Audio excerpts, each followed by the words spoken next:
Alright, we're in the land of milk and honey here. This is Alberta. This is the highway to Lethbridge. This is take 7, I think, of Aboriginal Youth Empowerment. August 31, 2021. It's 5:03.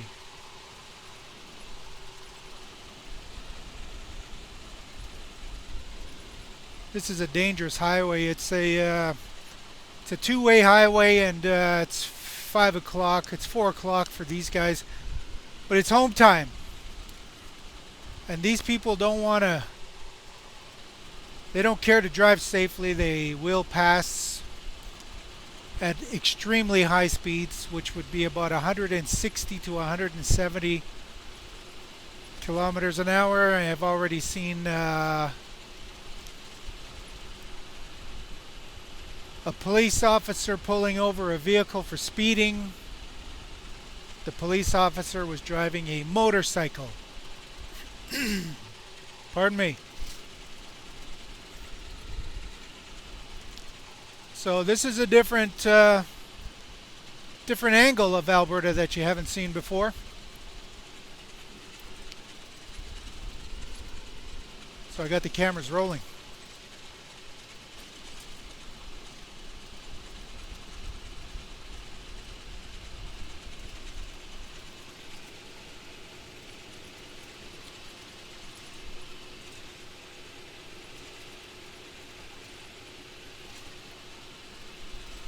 I'm still working on this camera angle experiment as well. It's the front of my phone camera. I found that it doesn't shake as much. Anyways, let's get on with Aboriginal Youth Empowerment. I got some ideas. It's 5:05. Let's see if we can get it done before. Let's see if we can get an intro done in 1 hour. So my friends call me War Chief. Well, I don't got any friends anymore, really, but I guess online folks, because my name is War Chief online when I play vids, when I'm at home, not driving a truck. Grand Theft Auto 5. Anyways, I'll give you a little teaching about War Chief. War Chief is a designation during a time of war.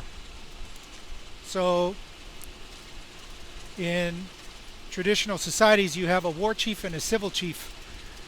During times of peace, when there's no need for war, the people will elect a leader that is a civil chief and will manage the affairs of peacetime.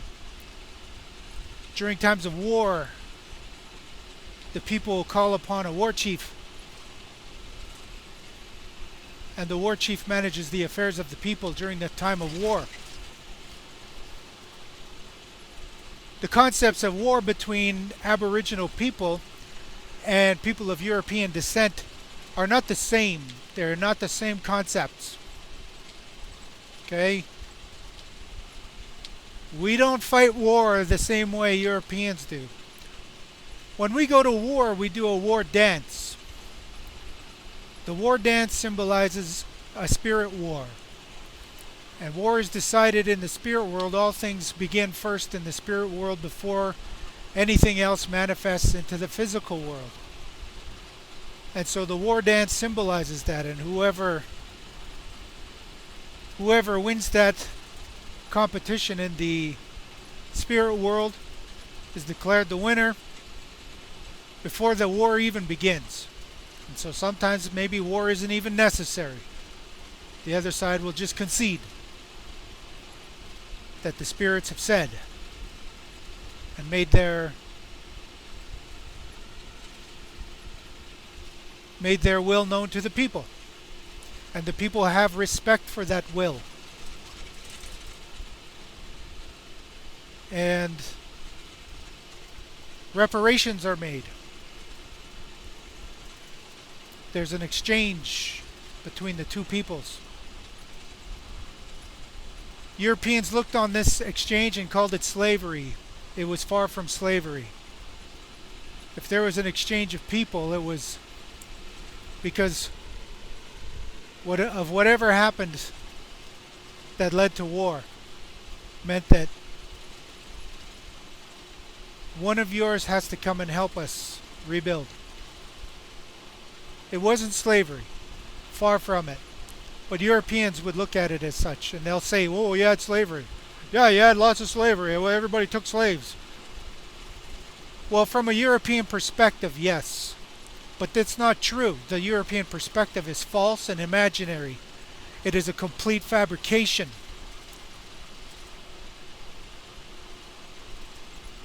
That's what they've done since the beginning.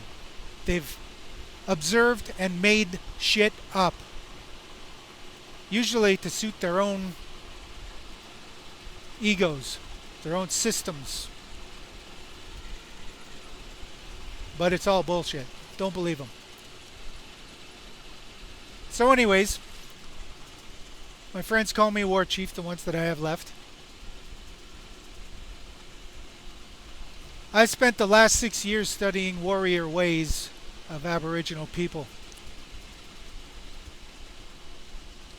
My spirit name is Nachigo Maingan, which means a different kind of wolf. My colors are all the colors of the earth. My gifts are the gifts of dreams and storytelling. I have a superior auditory memory, which means that I remember what I hear to the 97th percentile. My spouse will say that it's selective memory, because she tells me to do stuff all the time and I never do it. Anyways, I am a warrior.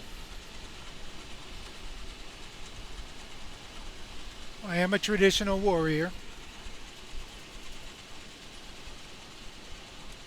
And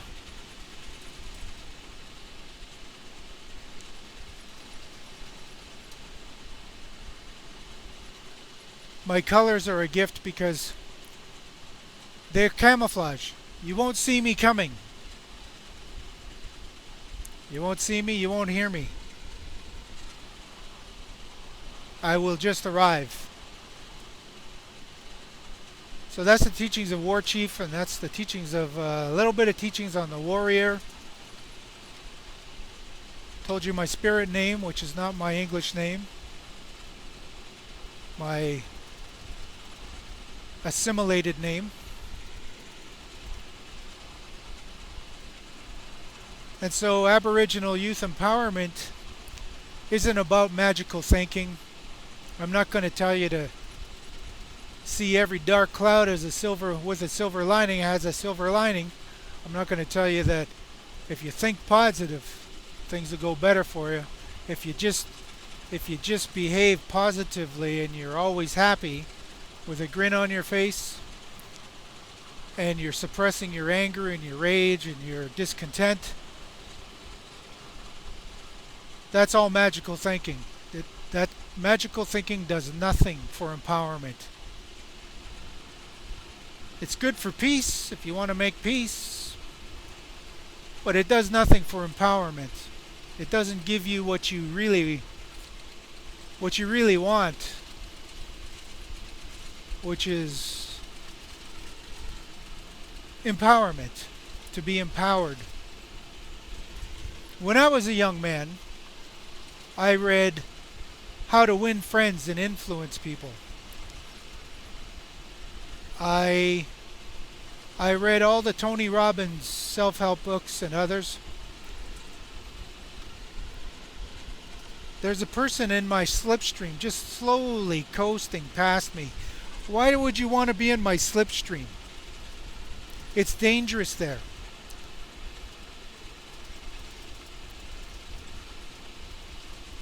Like, this is a passing lane. You'd want to pass, right? But no. I'm doing 98 kilometers an hour. They must be doing 98.75.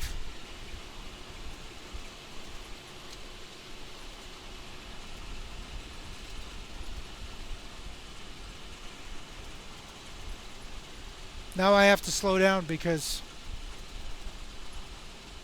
they're still doing 98.75. Maybe I can keep going.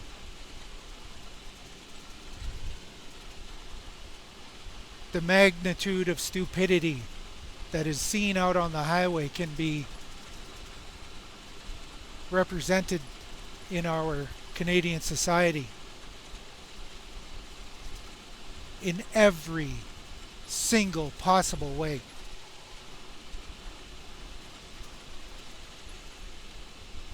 Anyways,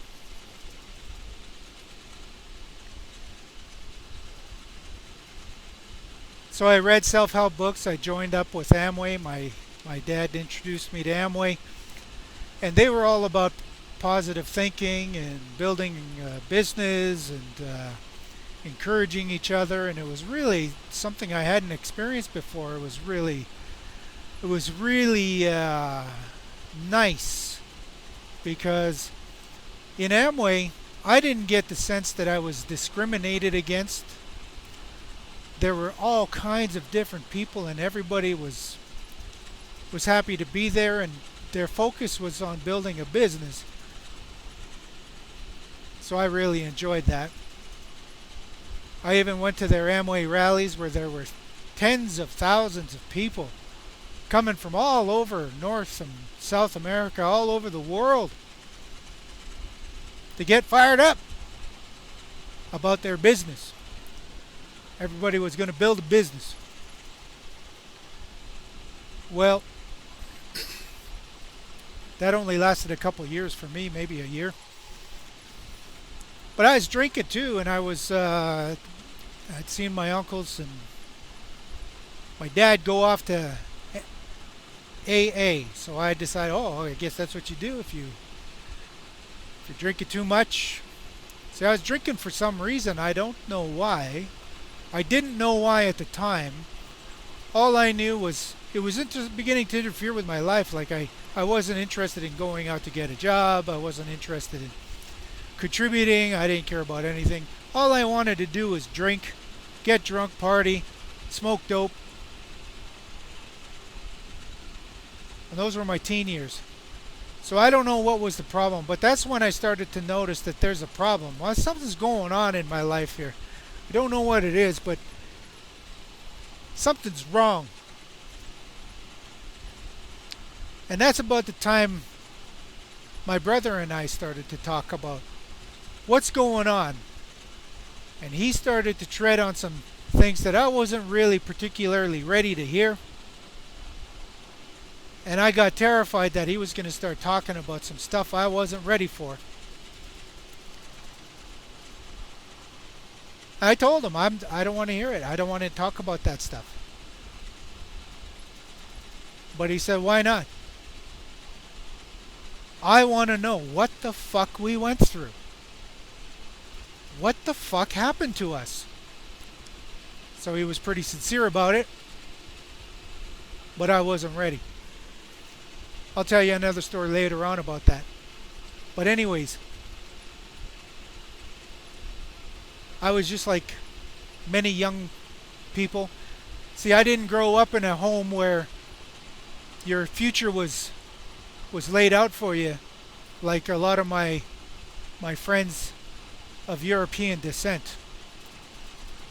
Their parents had stabilized the dysfunction in their families. Their families were still dysfunctional, but they at least had stabilized it with jobs that had lasted more than 6 months. Their jobs had lasted years, and they had pensions, and they had done this for 2 or 3 generations already.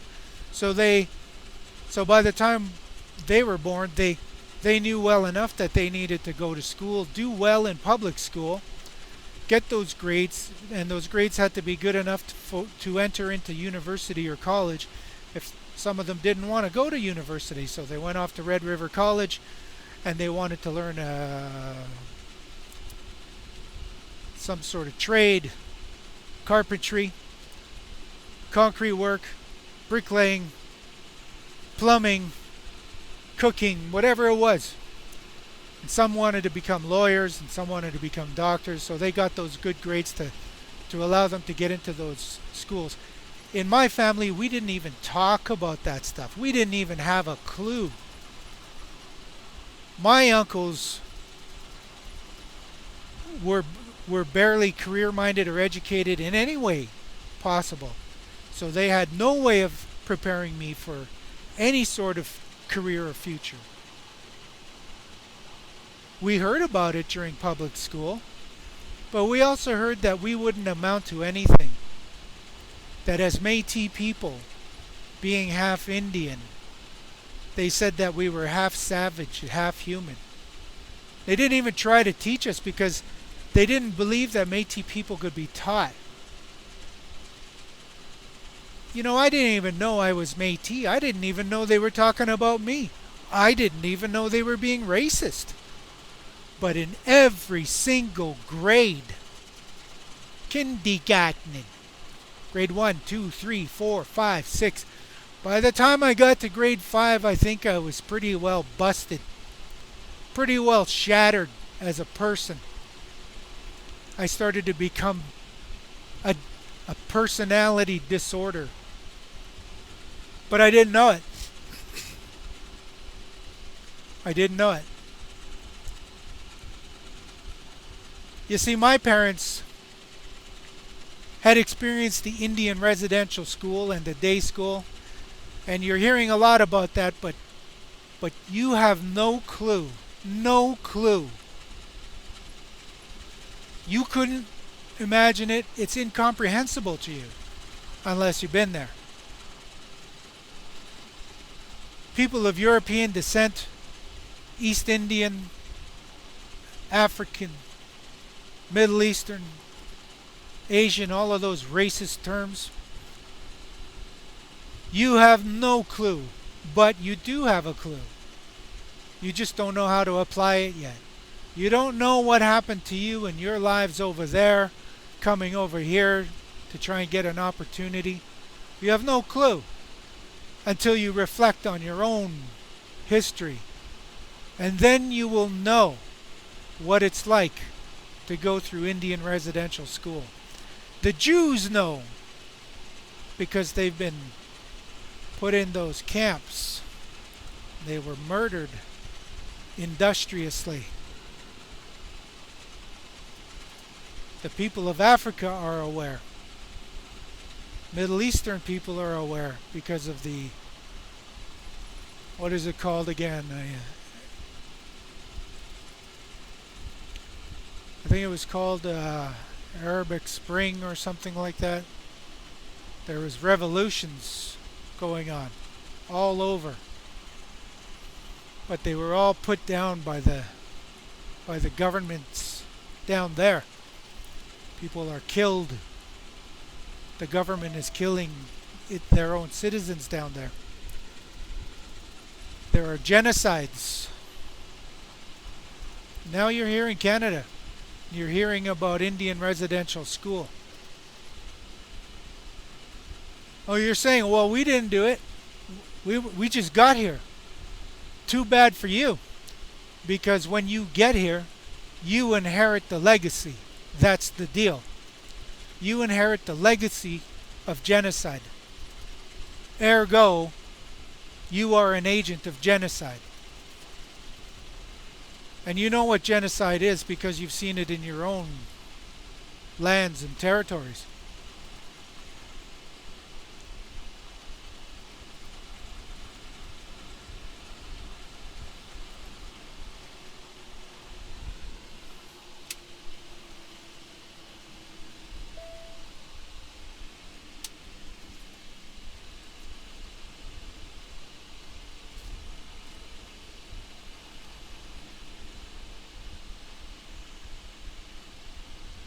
So now you're here,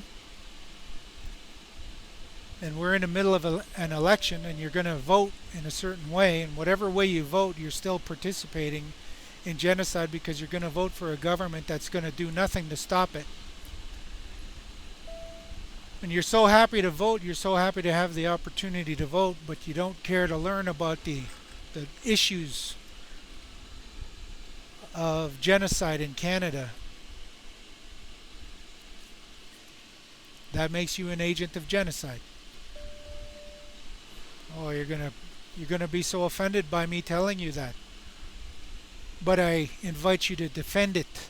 Defend yourself against it. I'll take you on.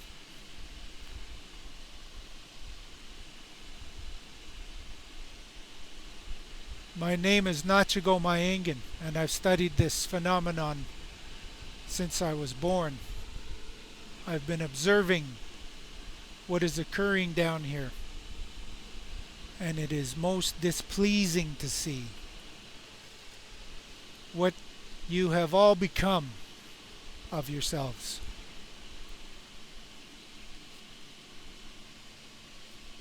But you're so proud of your accomplishments.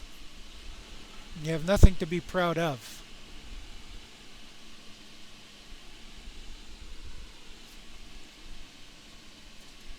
See those kids over there? I don't know if you saw them, but YouTube might take my video down, but those kids are going to go to school and they're going to learn lies about Canada. And that's how public education works here in Canada. Lies are spread that way through public education. And then they're spread throughout society in movies and stories. You tell them to each other in your houses at the dinner table. You tell it to the kids as they run in and out of the house. You tell your children not to play with those black kids or those Indians.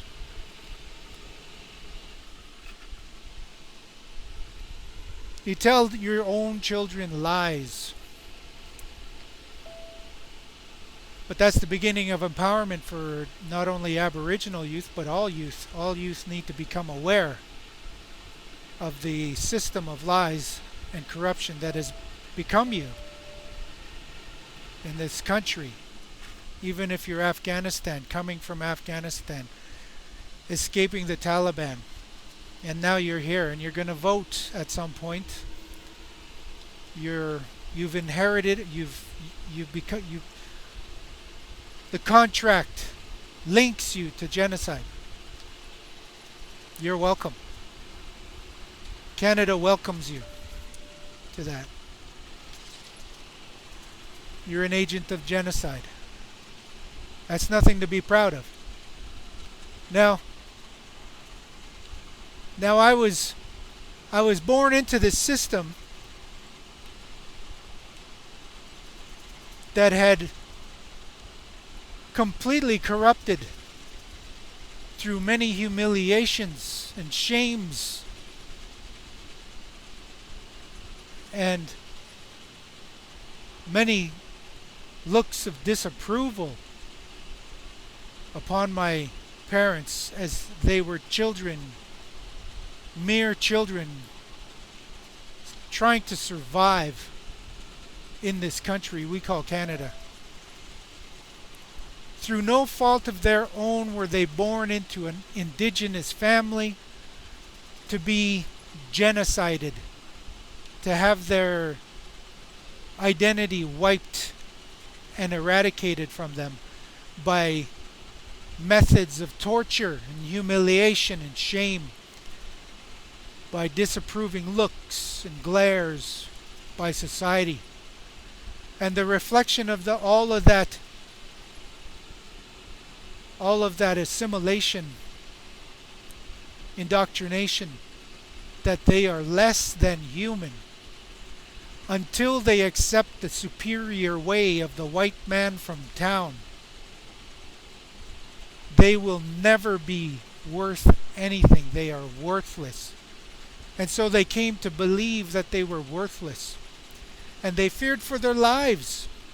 And in fearing for their lives, they did everything they could to conform and to assimilate so that they wouldn't be harmed or to face any sort of punishment and suffering as a result. And just like in Sophie's Choice, when Sophie had to make a choice by the Nazis, which one of her children will live and which will die. Sophie and the child who lived now have to live with that humiliation that the Nazis had imposed upon her. And the Jewish woman who was in the basement with a group of other Jews, and they were hiding from the Nazis, and the Nazis entered the house and they were looking for them, and the baby started to cry, and the mother had to put her hand over the baby's mouth to stop the baby from crying, because if the baby made any sound it would give away the entire group, and the entire group would be killed by the Nazis. And so the Jewish mother tried to muffle the sound at first, but that only made the baby cry more. And so, seeing the glares of disapproval from the other Jews, the fear in their eyes, the mother decided to smother the baby to protect the group. That's how my parents raised us. That's how we were raised. We were born into this life where if we behaved indigenously, if we spoke our language, if we showed any sort of Métis pride or pride in who we were as a community and a people, we were quickly shut down by the elders, by our own parents, beaten. And not just beaten like you think, oh, you got a spanking. I'm talking about the red willow stick. That the red willow stick is stronger than any leather whip. It won't break. And we were whipped to near death with that. We were whipped so that we would collapse on the ground and writhe in pain, and the swelling would cause blood to come through our pores. That's the way my mother would whip us. My father would watch. He wouldn't participate, but you wouldn't want him to participate because he would beat you near to death. I've seen him. I've seen him beat my brothers almost to death. You wouldn't want him to beat you. But he tells me that his own father beat him like that. Anyways, for fear of putting the group at risk, putting the family at risk of the Indian agent's wrath, for fear of having rations taken away from the entire tribe, you would be sent off to Indian residential school to get assimilated, for fear of being put in jail. That's where you sent your children. You did that to survive. Our parents humiliated, degraded, shamed us, disapproved of our person, of our identity. And in all of that shaming, our guilt overwhelmed us. And we came to believe that there's something wrong with us, when it really wasn't us, it was them. There was something wrong with them. And it wasn't really them, there was something wrong with the priests and the nuns who tormented and tortured our parents and grandparents in Indian residential and day school. It was society that had something wrong with them. When we came into the stores to shop and buy, and they treated us with disrespect and humiliation and indignity, and they would kick us out and they would suspect us. And it's still society's problem when we go to see a doctor and they suspect us of malingering. Look up the word malingering. It'll explain to you exactly why Aboriginal people don't like to go to the doctor, don't like to see a psychologist, because they think that we're faking it to get out of job, to get out of a job, to get out of work, to get a reward, and to get some sort of insurance benefit or some kind of money from some kind of insurance payment. They think we're malingering. They think we're malingering when we want justice, that we're making it up, that we brought it on ourselves as Aboriginal people because we failed to follow the instructions of the police officer in a way that it would prevent the police officer from pulling the trigger. They say we brought it on ourselves. And even our own people will tell our own people that, well, you should have listened to the cop. That way you'd be alive today. That's how corrupted we are. So there's something wrong with our society, and we need to be aware of that. That's the beginning of Aboriginal youth, and really all youth empowerment.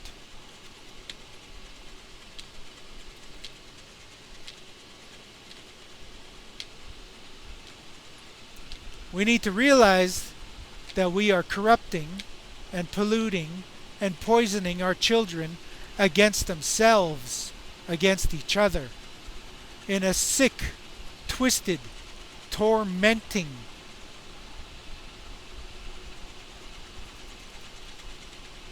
it's decrepit relationships. It's haunting, it's ghostly, it's horrific, macabre.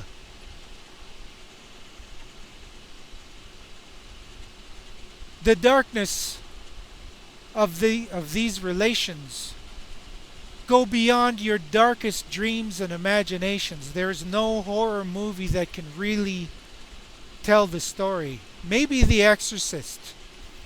Go and watch The Exorcist.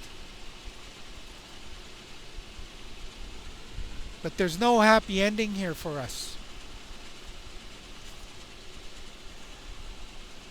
So when I was a child and I was getting beaten, not only was I getting beaten at home and beaten and abused and neglected by my own aunts and uncles, grandparents, parents, siblings, cousins, in a sick and twisted and tormented and demented dysfunctional family. We gnawed upon each other. We took advantage of each other's vulnerabilities, and we exploited each other in a sick, sick relationship.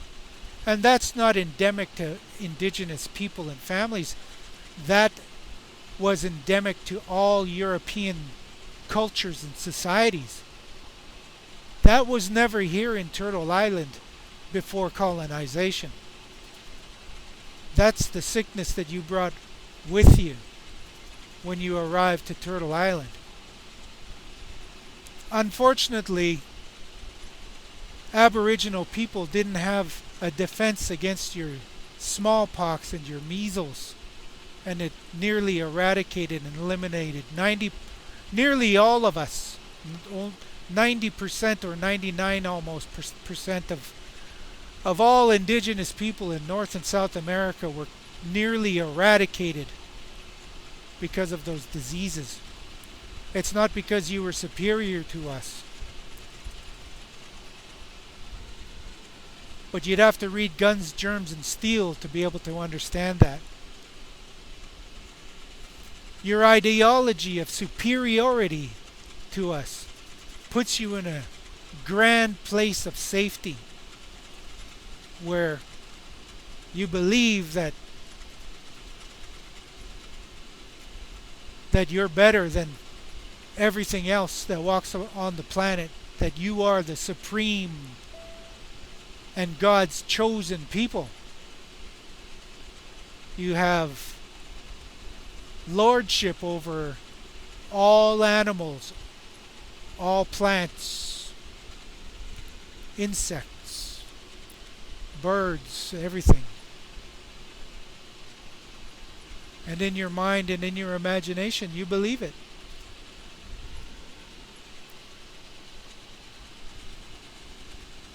It's just a delusion.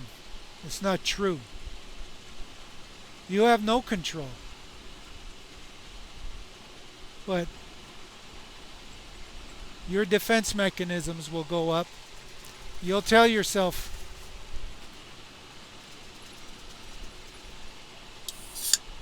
that your stories are correct, that you're saved.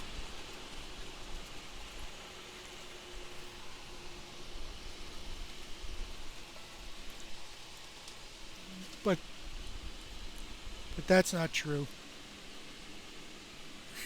You're no better than anyone else.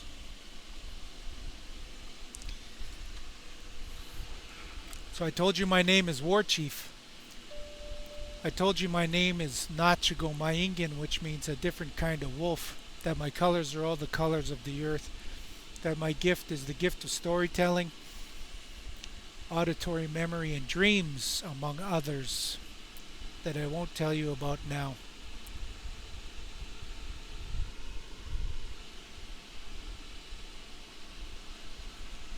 But I'm also Wolf Clan. And I hold the teachings of humility.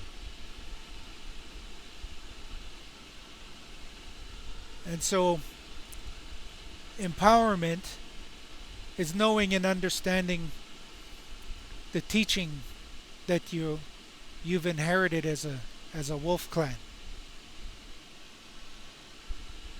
Not that I know everything, because I'm only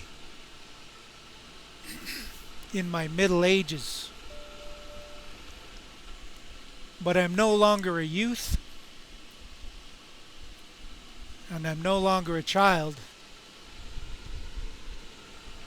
But I've been looking around and observing and paying attention, and I've been reading books, and I've been listening to the elders talk.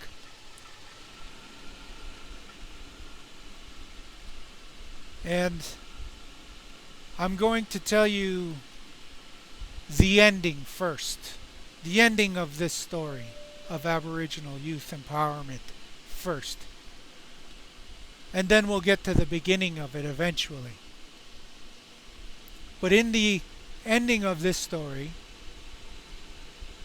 I want to tell you about humility, the teachings of humility. And you've heard that humility means that you're no better than anyone else, and no one else is better than you. As not everyone believes that. Some people who believe that because they are white, they are superior to all other races. And they have a whole system of ideology to back that up. And they believe it. They believe that they're better.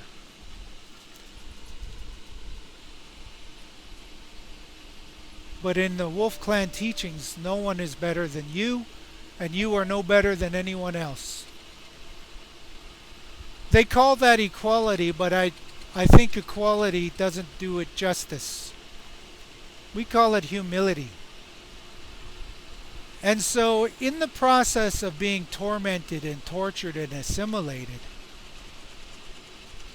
by people who think that they are superior to and better than those of us who were subjected to coercive tutelage, assimilation, indoctrination, and what do they call it for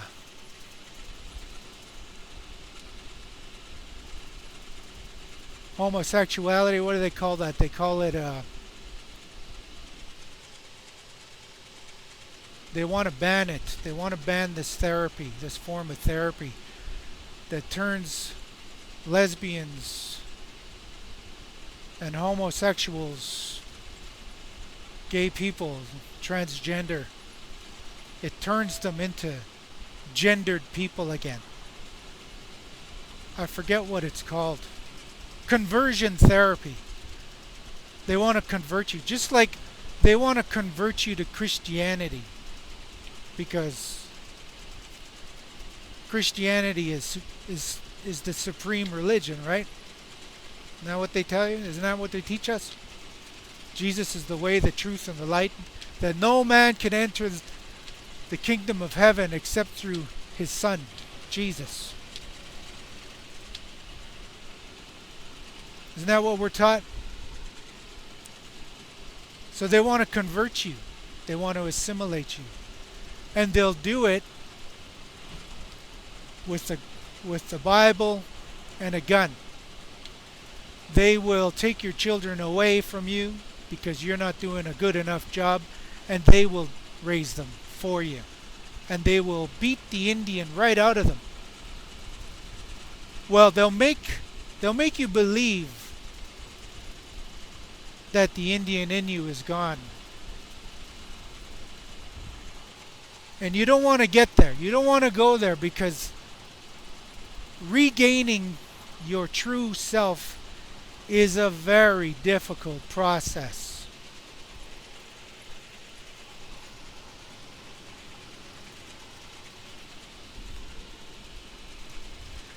It happened to Ukrainians, Polish, Germans. If you look at all my other videos, I talk about farming. I talk about this book by Howard Palmer, Patterns of Prejudice, A History of Nativism in Alberta. But you don't want to study that history if you're Ukrainian. You want to think you're Canadian. You want to think that you don't have any mental health issues. You do. You have a personality disorder. You think that your person is infallible, that you're superior to everyone else. I think that was garbage that was just thrown out of that vehicle. Yeah, fries. Did you see that? Did you see the race of that person? Did you notice that? Go back and rewind it.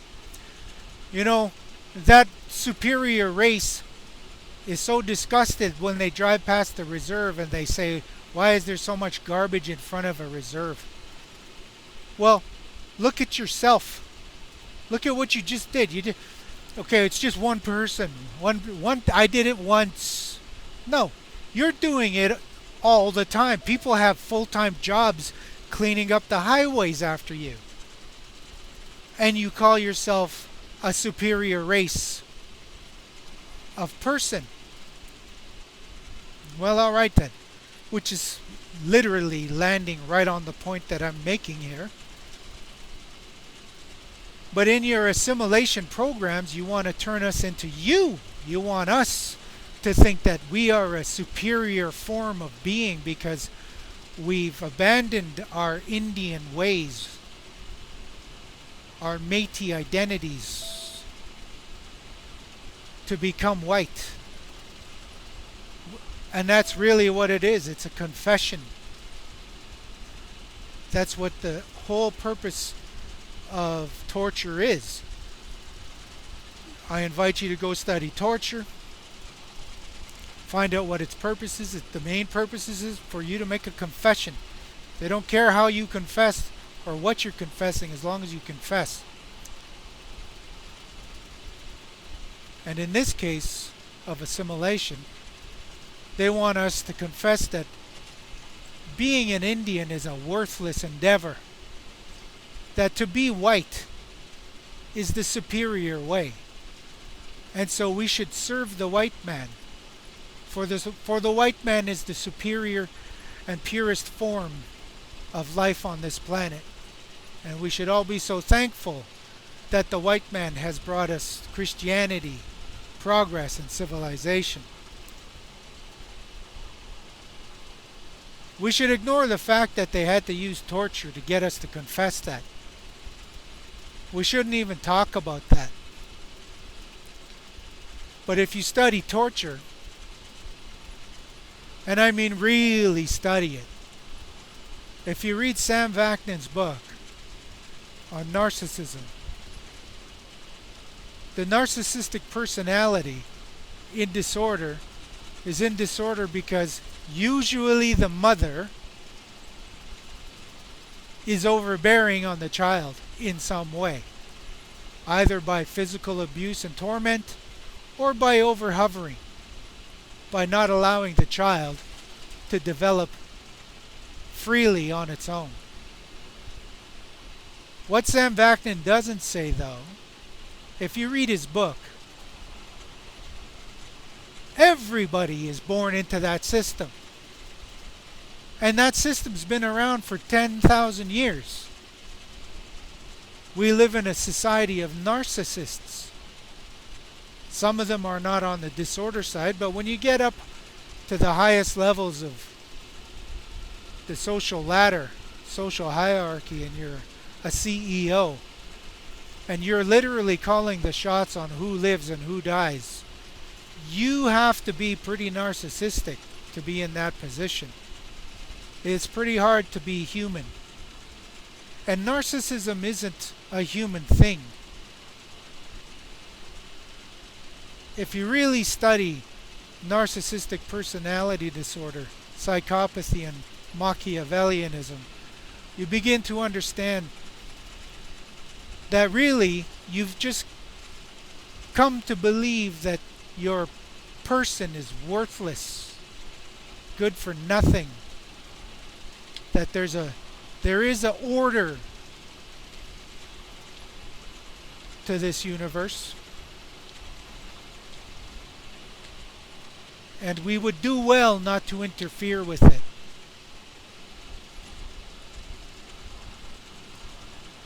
And when you buy into that garbage, you're not even human anymore, because you start doing inhuman things. So that's the beginning of empowerment. That's my introduction. I'm giving you the ending first. There's a scripture in the Bible that says that you should put on the full armor of God, wear the breastplate of righteousness. But you see,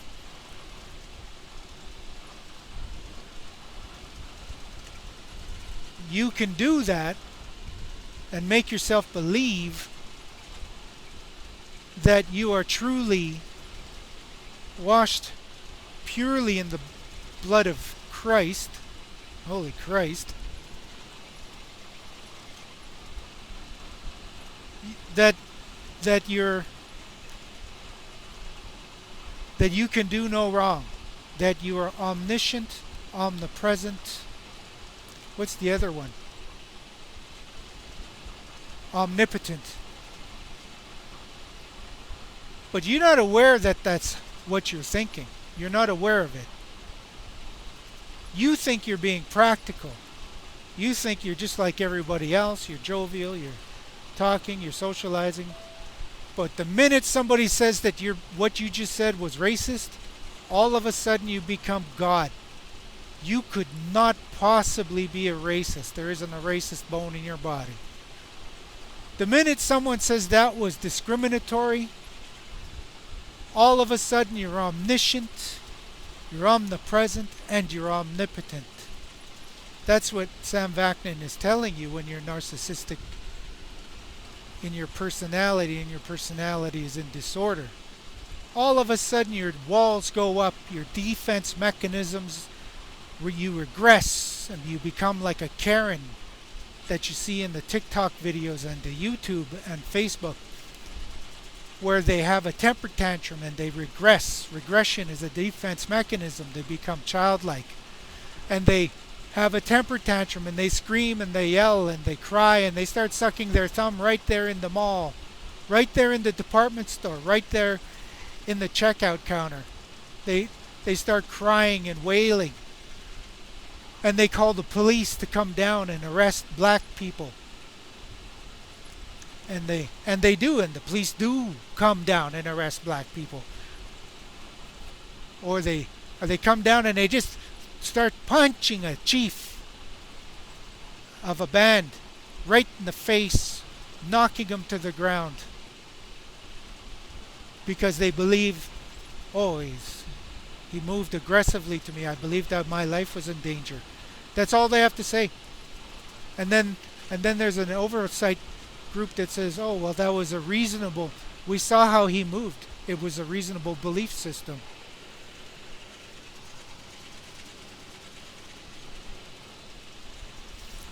So apparently, police can do no wrong, and the oversight committee that's overseeing police wrongdoing never finds police in any situation wrong. And then you scrutinize the oversight group, and they can do no wrong. Their reputations are impeccable, can't be contradicted in any way. Like as if they're all saints, sinless, without blemish. But really, they're exactly what Jesus had described as chief priests, scribes, and Pharisees.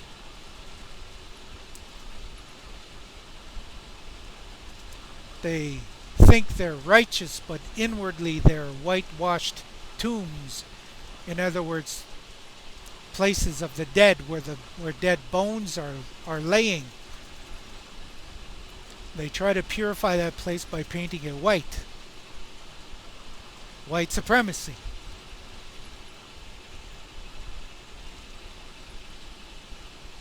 So if you're putting on the full armor of God, you're only fooling yourself.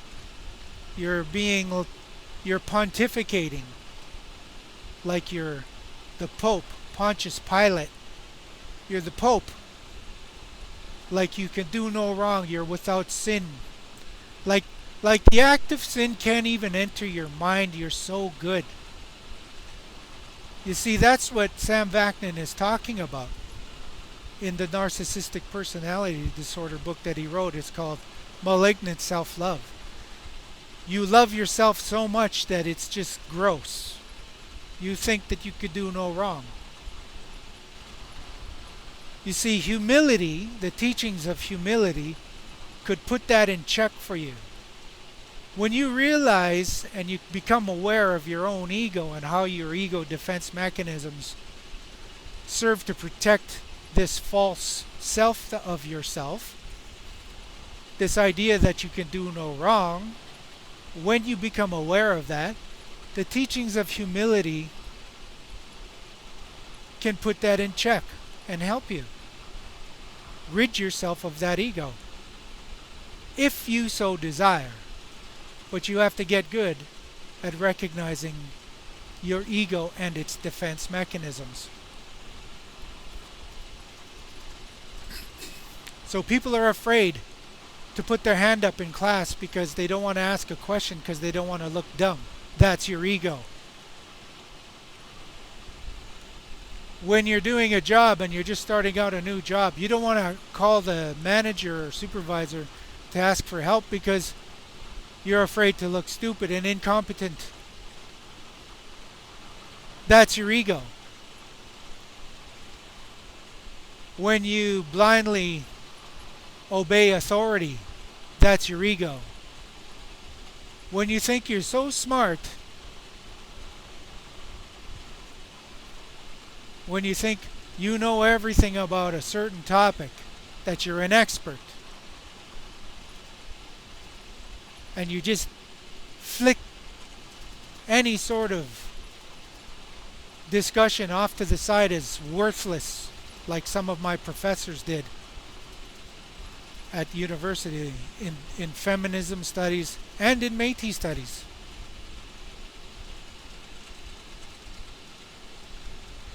They dismiss you as unimportant, worthless.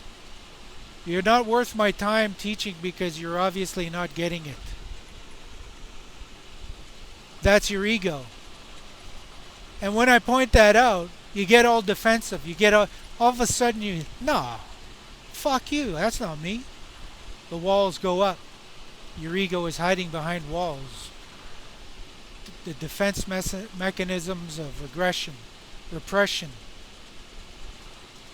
displacement, intellectualization, reactionism, they all come to the aid of the ego. and you're convinced that whoever's calling out your racism and your discrimination and your ego, you're convinced that they're wrong and you're right. There is nothing wrong with you. You didn't do anything wrong. You start to say, oh, it was a misunderstanding and I'm sorry you felt that way. Projection. So, when you can learn to recognize that, what's going to happen is you will be practicing the teachings of humility, and you will become aware of the fact that you're no better than anybody else. You're no better than even yourself. And you can put yourself in check. And that's the Wolf Clan teachings. In a nutshell. Humility. The ego does not like to be humbled.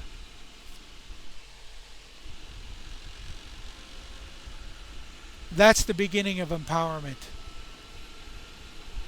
So that's the end of the story. I'm telling it at the beginning, but you probably don't get it. So we're going to stay at it for a while. We're in a new town here. I don't know, maybe this is Lethbridge. Who knows? But how did you like that scenery while I told you that story? I think we've been at it for an hour. War Chief out.